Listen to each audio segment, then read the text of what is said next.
सब्जी परोसने वाली जिठानी।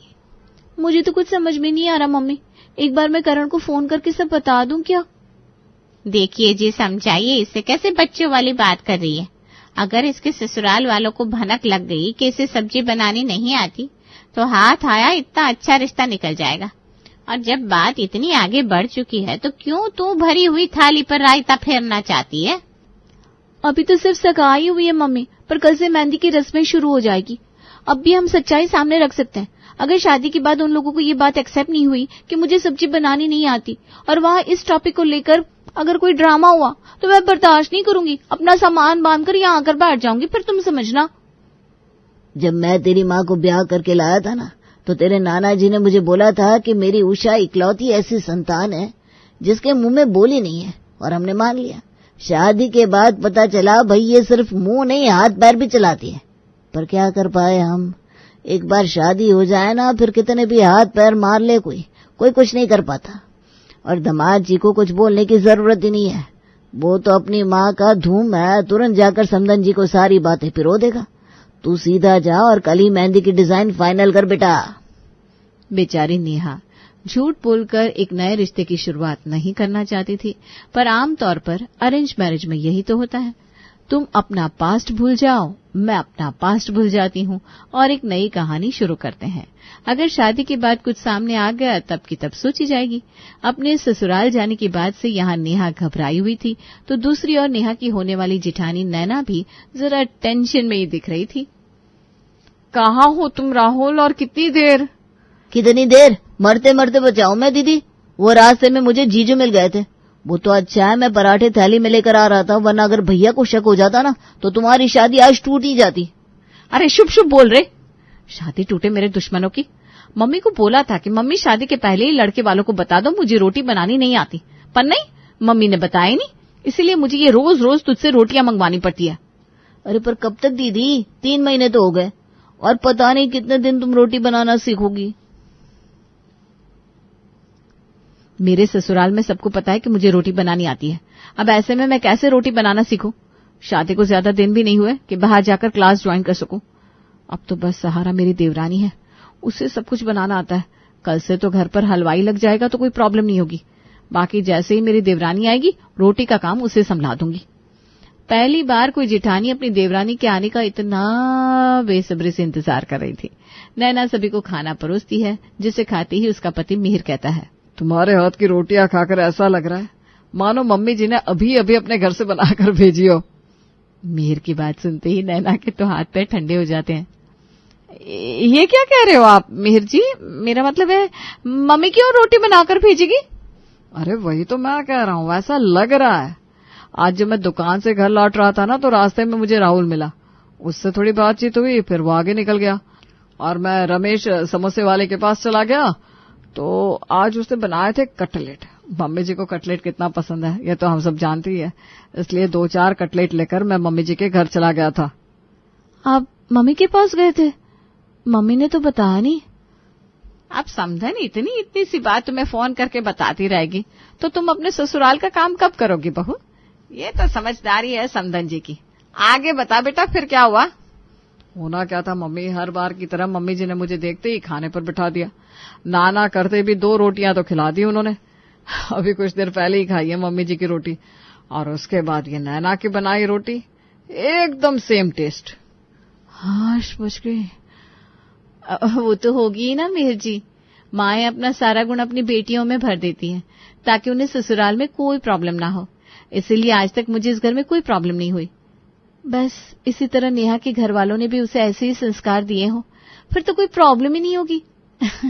बाकी तो मैं हूं ही। यहाँ नेहा को हल्दी चढ़ रही थी, पर उसके दिमाग में बार बार वही बात रिपीट हो रही थी। जब करण के घर वाले मुझे देखने आए थे तब सब्जी तो मम्मी ने बना दी थी। बहुत बड़ी गलती की मम्मी ने। अब क्या करूंगी, सब्जी के नाम पर आलू उबालने के अलावा कुछ भी नहीं आता मुझे। भगवान बस भाभी के साथ मेरी ट्यूनिंग अच्छी रखना। अगर उन्होंने सब्जी बनाने का काम संभाल लिया ना तो फिर बस ससुराल में दिन बड़े अच्छे जाएंगे मेरे। यहाँ जेठानी देवरानी के गुणों पर निर्भर थी, वहाँ देवरानी जेठानी के। शादी की तारीख आ चुकी थी तो शादी तो अब टलने वाली थी नहीं, और अपने माँ बाप के प्रेशर में नेहा को फेरों पर बैठना ही पड़ता है, और फिर होती है विदाई। मैं बोल दूं क्या मम्मी? अभी बोल देती हूँ। अगर तूने इस बारे में किसी से भी बोला तो मेरा मरा हुआ मुंह देखेगी, समझी? तुझे मेरी कसम, ये राज यहीं दफन कर दे मेरी लाड़ो। और ऐसा तो नहीं है कि जाती ही तुझे सभी को 56 भोग बनाकर खिलाना पड़ेगा। पहली रसोई में सिर्फ चाय बना देना, बाकी फिर तू हनीमून पर चली जाएगी। और उसके बाद जब भी रसोई में जाना आए तो अपनी जेठानी को साथ लेकर जाना और जाते ही आटा गूंदना शुरू कर देना। तुझे आटा गूंदता देखेगी तो तेरी जेठानी को खुद ही सब्जी बनाने का काम करना पड़ेगा ना। हाँ मम्मी, ये ठीक है। उषा की बात सुनकर नेहा में हिम्मत आ जाती है और वो विदा होकर अपने ससुराल पहुंच जाती है। अगली सुबह, अरे नैना, जरा मेरे साथ मेरे कमरे में चल। नेहा के लिए मैंने मेरी सास की साड़ी निकाली है, जरा देख कर बता पुरानी तो नहीं लग रही। नैना अपनी सास के साथ उसके कमरे में जाती है। वाह मम्मी जी, ये तो वही साड़ी है ना जिस साड़ी को पहनकर आपने अपनी पहली रसोई की थी। कितनी सुंदर लग रही है ये। और वैसे भी आजकल तो हीरोइन भी अपनी दादी नानी की साड़ियां पहनती है। मैं नेहा को साड़ी पहनने में मदद कर दूंगी। आज के जमाने की लड़की है ना, साड़ी पहनना कहाँ आता होगा उसे। वैसे बहू, तेरी शादी में जो रानी हार नहीं चढ़ाया था क्या तुझे मैंने, एक बार वो हार नेहा बहू को दे देगी। असली मोतियों का हार है ना, पहली रसोई में मोतियां पहनकर जाना बड़ा शुभ माना जाता है। बाकी तुझे अगर दिक्कत है तो मैं कोई और सेट निकाल कर दे देती हूँ उसे। क्या मम्मी जी, आपको लगता है मैं मना करूंगी? नेहा मेरे लिए मेरी छोटी बहन के समान है। मैं इस साड़ी के साथ अपना रानी हार उसे दे देती हूँ। साड़ी के साथ रानी हार लेकर नैना नेहा के कमरे में जाती है और उसे तैयार होने में मदद भी करती है। भाभी तो सच में अच्छी है, साड़ी पहनने में मेरी मदद भी कर रही है, बस रसोई में खाना बनाने में भी मेरी मदद करते। मैं क्या कह रही थी नेहा, तू अपनी पहली रसोई में ज्यादा कुछ मत करना। रोटी सब्जी रोटी तो कहाँ बनाते भाभी हमारे यहाँ। मम्मी ने तो कहा है पहली रसोई में कुछ मीठा ही बनाना। सब्जी रोटी कैसे बनाऊंगी? रोटी सब्जी नहीं बनाओगी? अच्छा। और नैना अपनी पहली रसोई में बनाती है चाय। ओह, स्वाद आ गया स्वाद। नेहा, हमारे यहाँ तो मसाला चाय बनती नहीं, मैंने तो सिर्फ टीवी पर ही इसके बारे में देखा था। तुम्हें तो सच में बड़ी अच्छी चाय बनानी आती है। वैसे मसाले कौन से डलते हैं इसमें? ये लाल मिर्च, धनिया, यही सब क्या? भैया मसाले के बारे में क्यों पूछ रहे हैं मुझसे? मसाले के बारे में मैं कहाँ ही कुछ जानती हूँ। क्या बोलूं? मुस्कुरा देती हूँ। वैसे भी नई बहुएं ज्यादा बोलती नहीं है। जेठ ने सवाल किया तो बहू शर्मा गई। आज तो तूने चाय बना दी बहू, अगली बार हम सब तेरे हाथ का बना खाना खाना चाहते हैं। जी मम्मी जी, एक बार हम हनीमून से लौट आए, इसके बाद तो फिर यही करना है। अरे अच्छा किया नेहा, हनीमून का याद दिला दिया तुमने। मैं एजेंसी वालों से जाकर टिकट ले आता हूँ। करण एजेंसी वालों को फोन करता है। स्विट्जरलैंड जाने वाली फ्लाइट्स कैंसिल हो रही है सर, क्योंकि अचानक ही वहाँ का वेदर बहुत खराब हो गया है। बहुत सारे फ्लाइट एक एक करके कैंसिल हो रहे हैं और आपकी फ्लाइट कैंसिल होने की भी बहुत चांसेस है। आप ये क्या बोल रहे हैं? ऐसा कैसे हो सकता है? आप मुझे टिकट दे दीजिए, बाकी मैं देख लूंगा। करण को फोन पर जोर जोर से बात करता सुन उसके पापा मनोज उससे इस बारे में पूछते हैं। अरे क्या हो गया भाई, आवाज में इतनी तेजी क्यों है तुम्हारे? पापा, इसीलिए ना छोटे मोटे एजेंसी वालों से टिकट करवानी ही नहीं चाहिए। अब कह रहे हैं आपकी टिकट कैंसिल हो जाएगी क्योंकि सारी फ्लाइट कैंसिल हो रही है। झूठ कह रहा है, टिकट्स करवाए नहीं होंगे इस लप्पू झंडू ने। क्या ऐसा कह रहा है? पर मेरे सारे दोस्तों की टिकट यही करवाता है। अच्छा रुक, मैं अभी नेट पर चेक करता हूँ। मिहिर नेट पर चेक करता है तो उसे पता चलता है कि सच में स्विट्जरलैंड में बहुत ज्यादा बर्फबारी होने के कारण वहां से आ रही सारी फ्लाइट कैंसिल की जा रही है। बताओ मम्मी, ऐसे में मुझे नहीं लगता करण और नेहा का हनीमून पर जाना सही होगा। मान लो किसी तरह ये दोनों वहां पहुंच भी गए पर वापस ही नहीं लौट पाए तो? वीजा तो इतने दिनों का बनाया भी नहीं है, बहुत लफड़ा हो जाएगा मम्मी। हे भगवान, एक साथ ही तुझे सारा रायता फैलाना था। क्यों कर रहा है भगवान तू ये मेरे साथ?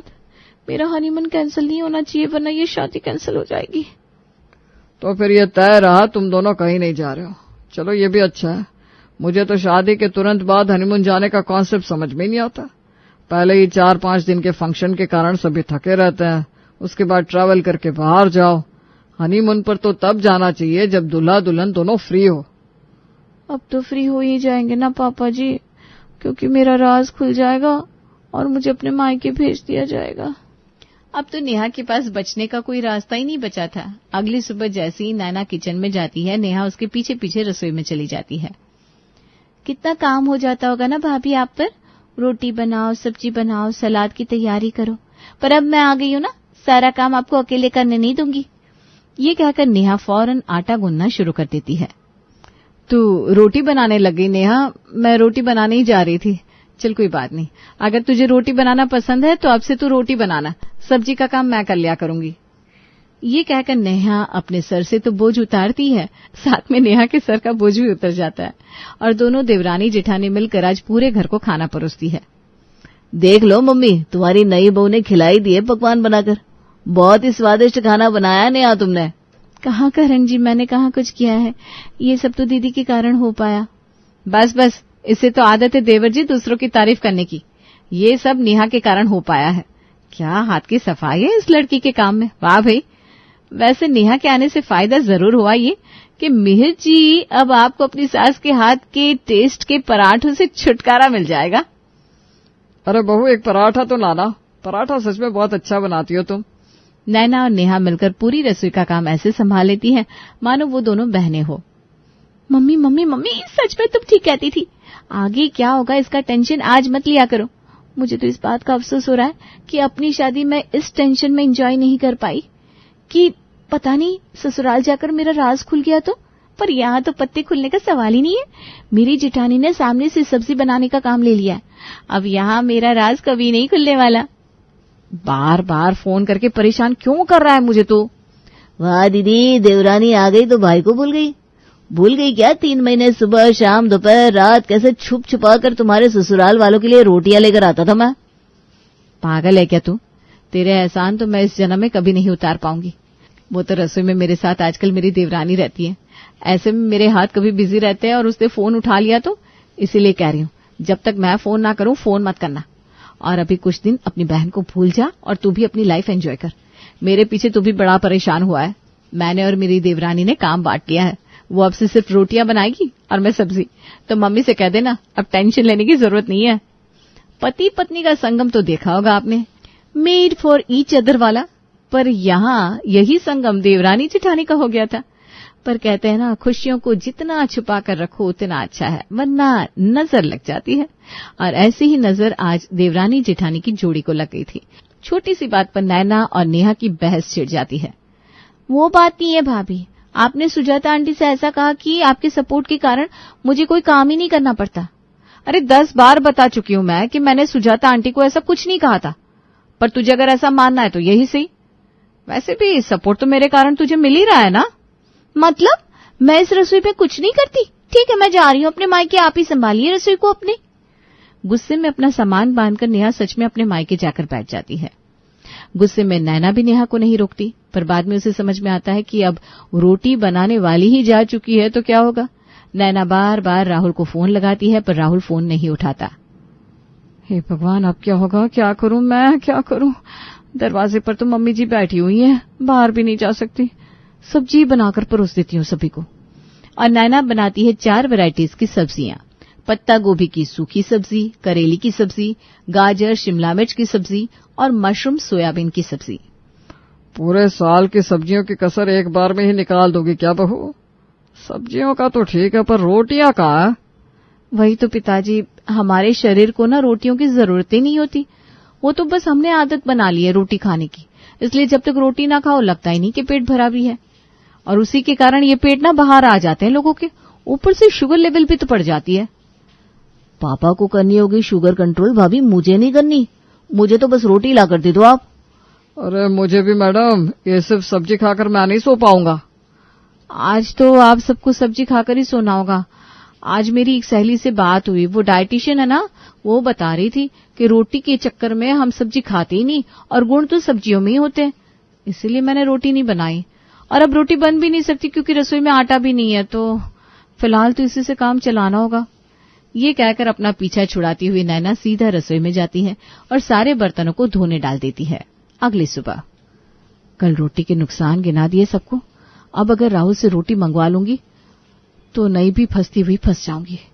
ठीक है ना, क्या प्रॉब्लम है, सभी को सब्जियां ही परोस देती हूँ। और नैना बनाती है कॉर्न और वेजिटेबल की मिक्स सब्जी और बाउल में सभी को सर्व करती है। ये क्या मजाक है बहू, कल रात में तो मैंने तुझे कुछ बोला नहीं, पर अब नाश्ते में भी तू हमें रोटियां नहीं देगी, तो ऐसे तो किसी के शरीर में काम करने की ऊर्जा ही नहीं बचेगी। हमारे जमाने के भी लोग रोटियां खाते थे, उन्हें कौन सी बीमारियां हो जाती थी।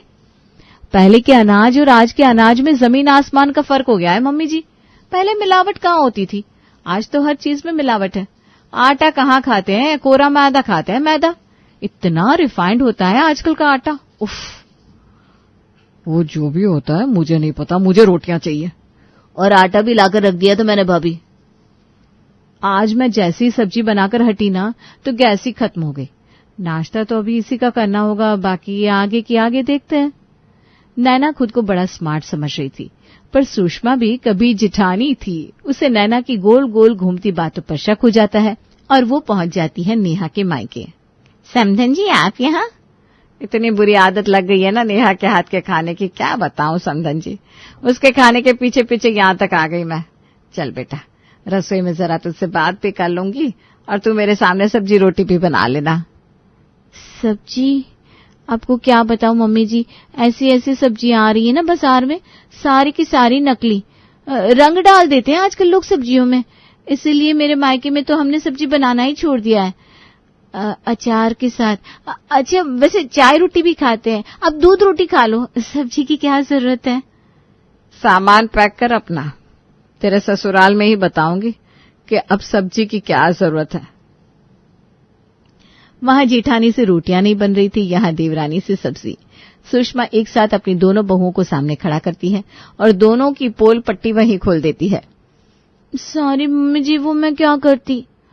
मुझे माफ कर दीजिए मम्मी जी, आप कहती हैं तो मैं आपके पैर पकड़ लेती हूँ। खाना बनाना आता नहीं, ऊपर से एक दूसरे से लड़ भी लेती हो। जब पता ही है कि एक दूसरे के बिना काम नहीं चलेगा तो क्या जरूरत है लड़ने की। ऐसे तो कल को अगर नैना को कहीं जाना पड़ गया तो नेहा फिर तू हम सबको अचार रोटी खिलाएगी। ऐसे नहीं चलने वाला तुम दोनों का। अपनी दोनों बहुओं का हाथ पकड़कर सुषमा उन्हें रसोई में लेकर जाती है और अपनी बड़ी बहू को सिखाती है रोटियां बनाना तो छोटी को सब्जी।